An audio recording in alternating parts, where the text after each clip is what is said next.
புருஷன் சொன்னா ஒன்னும் மூணுன்னு ஒத்துக்கிறவங்களா நீங்க? உங்களுக்கு இந்த பதிவு கிடையாது. வரக்கூடாத இடத்துக்கு வந்துட்டோமே. நம்ம பல நேரங்கள்ல இந்த வார்த்தைகளை நம்ம கேட்டிருப்போம். அப்ப எல்லாம் ஒரு கேள்வி கேட்கணும்னு தோணும். அந்த கேள்வி எல்லாம் என்னென்னு பாப்போமா? கேள்வி, உனக்கு ஒன்னும் தெரியாது அப்படின்னு சொல்லுவாங்க.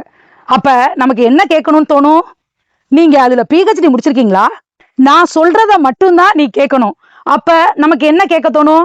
நீங்க என்ன ஹெட்செட்டா? உன்னைய மாதிரி ஒரு ஆளை உலகத்திலேயே பார்த்ததில்ல அப்படின்னு கேட்பாங்க.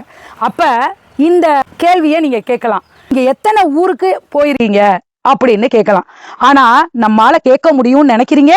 நம்ம கேட்க மாட்டோம். ஏன்னா அந்த வீட்டை பொறுத்தளவு ஐயாதான் ராமரு, அம்மா சீதன். அவ்வளவு கேள்விக்கும் அவ்வளவு வார்த்தைகளுக்கும் ஒரு நமட்டு சிரிப்பை சிரிச்சுட்டு அப்படியே கடந்து போயிடுவோம். ஆனா ஒரு சூழ்நிலை வரும், அதற்காகவே காத்திருந்தது போல நேரா போகுது ரோடுன்னு நினைச்சு முட்டுச்சந்தில போய் முட்டிட்டு வருவாங்க பாருங்க. அப்பையும் முட்டையே இல்லாம ஆம்லெட் போடுவாங்க பாருங்க.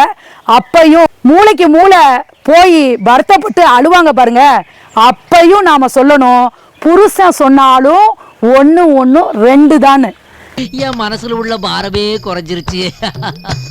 என்னங்க, இனிமே அதை ட்ரை பண்ணுவோமா? முடிஞ்சுட்டா